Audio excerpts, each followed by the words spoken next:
Well, good morning, good afternoon, good evening, depending on when you be watching this. I am Jamie Moeller, and this is the Grad Connection, where my whole goal is to try to help graduate students navigate graduate studies, graduate education, higher ed, policy, process, and politics, and all the fun stuff that goes along with it. So today's topic is research misconduct. Kind of struck me today that, one of the hats that I wear at Purdue is as research integrity officer. And I don't know how many times I'm called on a lot to do presentations about research misconduct, and I thought it might be beneficial to do a quick clip on this. I looked back through my records. I didn't think I had talked about this. I know early on I talked about detrimental research practices.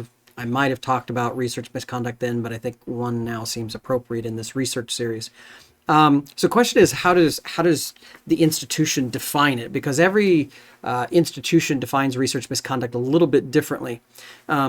At the core of most definitions is the federal definition of research misconduct. But I will say some institutions go beyond that by including other types of conduct. Some include detrimental research practices. Some include just a general category of other conduct. And what I would describe is there's this big circle of things that could be integrity violations in research.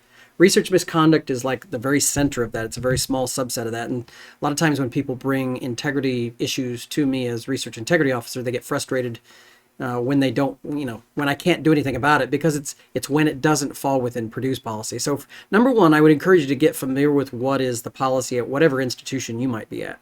At Purdue, it follows the federal policy, and the federal policy includes three things: fabrication, falsification, and plagiarism. So fabrication is creating fake data. That could be images, numbers, whatever, anything that be considered research data, research results, really anything that could be in the research record, quite honestly, and I'll talk a little bit about that here in a minute. But essentially the key with fabrication is what is reported is totally fake. Never happened, doesn't exist, so forth. Falsification, on the other hand, is taking data that you might have collected and making it say something that it didn't. That's one definition. Another way to look at it would be something like what's called p-hacking or data dredging, where you basically gather a bunch of data and then you try to retroactively or retrofit a hypothesis to something you found, where you're just trying to cull the data to see what you might find. That would be an example. It also is like not fully reporting or accurately reporting, so failing to accurately report not only data and results, but it could also be methodology or other aspects of the research. And then the last is plagiarism. And so plagiarism is the lack of attribution for ideas or words that should be attributed to someone else. It's basically theft of ideas, theft of words, but generally a lack of appropriate attribution. So the federal definition kind of wrapped around that, right? It's FFP, fabrication, falsification, plagiarism. Second thing I would say is it's in any part of the research record. And so that basically is anything that could be written physically or written electronically related to research. That's kind of how generically I would. So that includes the obvious of like conferences and journals and that kind of thing, things that would be public. It also includes proposals, things that might be private. It includes a research data book in a laboratory. It includes really anything, right? That's part of not just the public research record, but also the research record behind the scenes.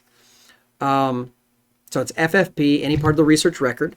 But it has to also meet three things. First of all, it has to be outside the accepted practice, the typical accepted practice in a particular field, right? So when we talk about research misconduct, there's variation from field to field. An example that I would give is, it's quite common to create a conference, at least in my field, it's quite common to create a conference proceeding, like a paper that you present at a conference. You go present it, you come back to the institution, you do some more work on it, you add to it or whatever, and then you publish it as a journal article. And in my field, there's usually some amount of text overlap, recycling, boilerplate material, however you want to describe it. There's words that match in the conference proceeding to the journal article. And in my field, it might be as much as, in computer graphics, it might be as much as 30% in some cases. In other fields, that would be totally off limits and seen as duplicitous, poor scholarship, possibly even research misconduct. In some fields might see it that way.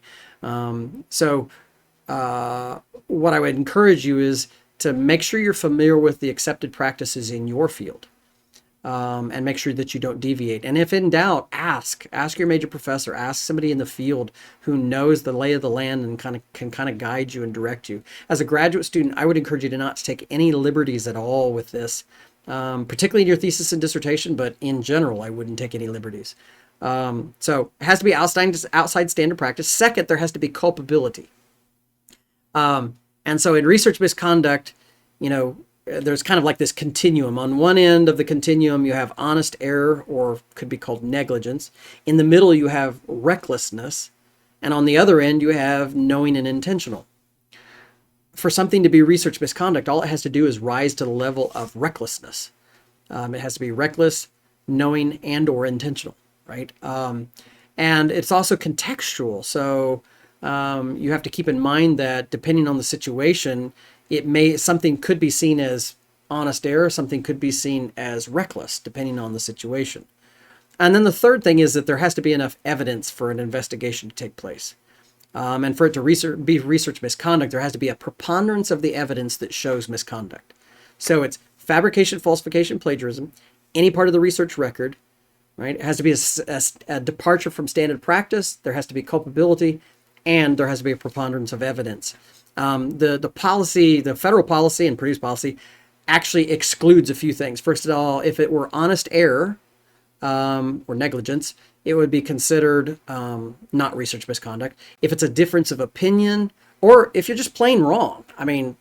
So all of those things could be things that would discount it from being research misconduct. Now, there are additionally a couple other things that don't fall under research misconduct. Authorship disputes don't fall under research misconduct. Advisor-student issues, and detrimental research practices, which I talked many, many videos ago.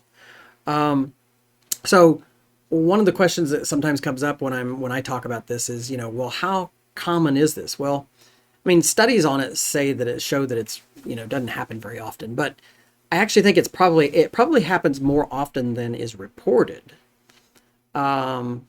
But nevertheless, enough cases come to the fore that we see that it's pretty frequent. If you are a researcher, it's almost guaranteed that in a lifetime of research, you're going to observe something that looks like research misconduct at some point. And so the question is, what do you do? And at Purdue, our policy requires that all research allegations go to the research integrity officer. Currently, that's me. What I would encourage you, wherever you are, whatever institution you might go to, if you leave Purdue and go somewhere else, or wherever you may be watching this video, I would encourage you to take a look at what your policy is, because almost always there's a research integrity officer, or maybe it's some other compliance officer that also serves as the RIO. I would encourage you to take a look at that. Because any institution that is receiving federal research dollars is required to have a research integrity process and policy, right? And so it's pretty much required. I would encourage you, if you have any questions about this, you certainly feel free to reach out to me. But I think because I see so many of these cases, and it's part of my job to see these cases, any opportunity I can to try to educate people on accepted practice and what is research misconduct and so forth, I try to do so. So hopefully you find this helpful. Drop me a line if you find these things useful. I probably, like I said in the last video, I probably have another 3 or 4 topics that I'm going to continue in this research series before I close it out. So have a great day. Stay warm, stay safe, stay healthy. Bye-bye.